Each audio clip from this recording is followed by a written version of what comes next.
Let's jump right into this explainer. Today, we're cracking open a century-old true crime file, looking into the bizarre vanishing of a silent film star.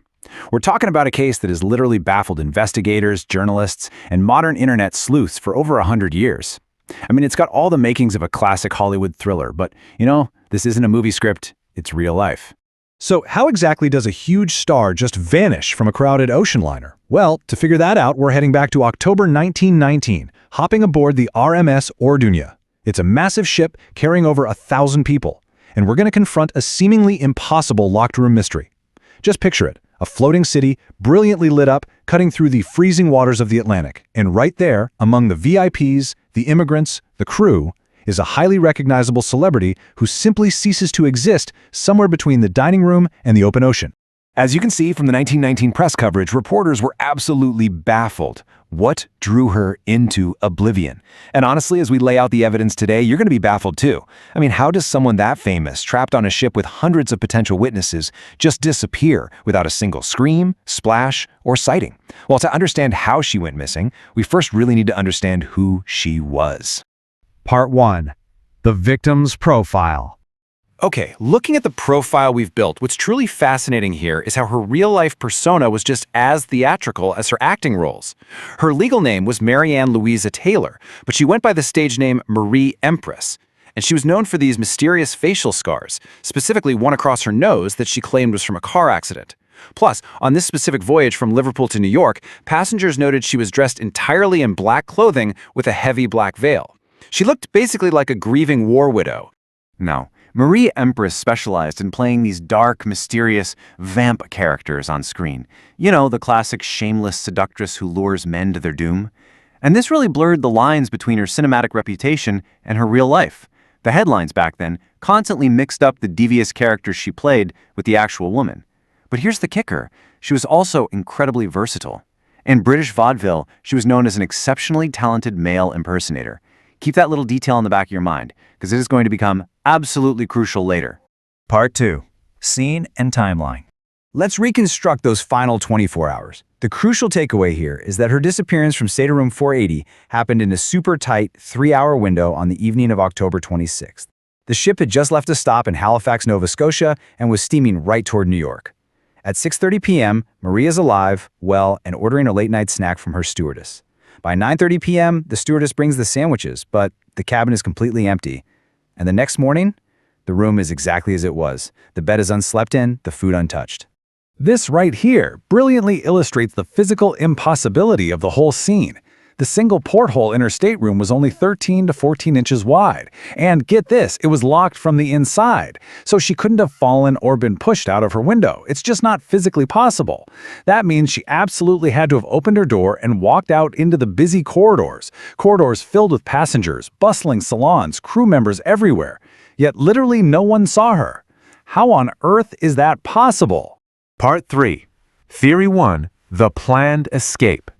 So let's open up the first avenue of our investigation, the theory that she faked her death. It is highly suspicious that someone intending to end their life would secure a hotel room and prepare PR materials just hours before vanishing.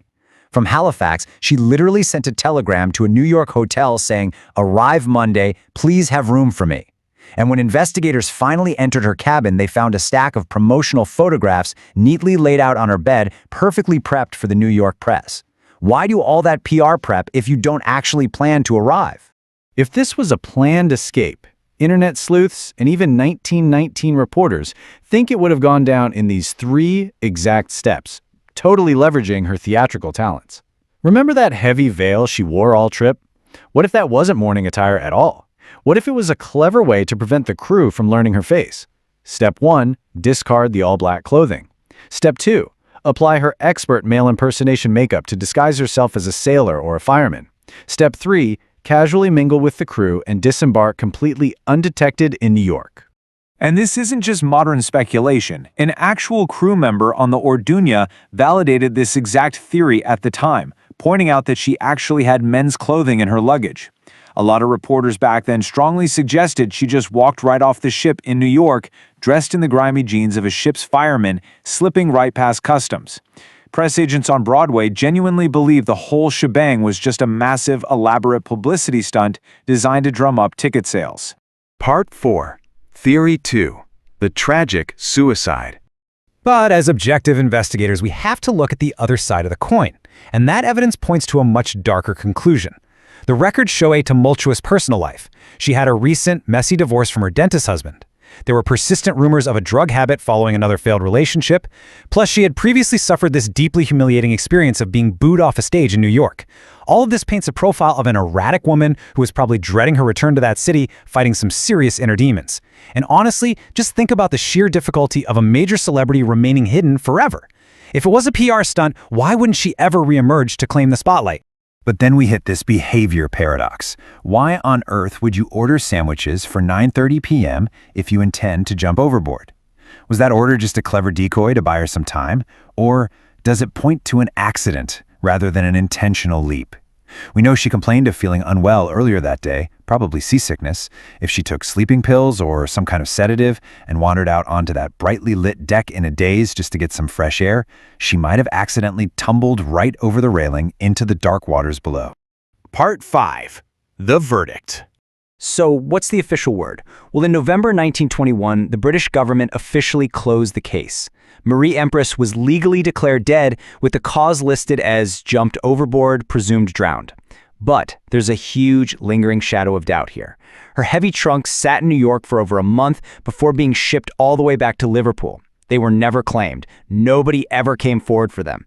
The legal system just stamped her file, picked a random longitude and latitude off Cape Cod, and the world just kind of moved on. We've laid out all the clues in this explainer, so now I'm passing the case file over to you.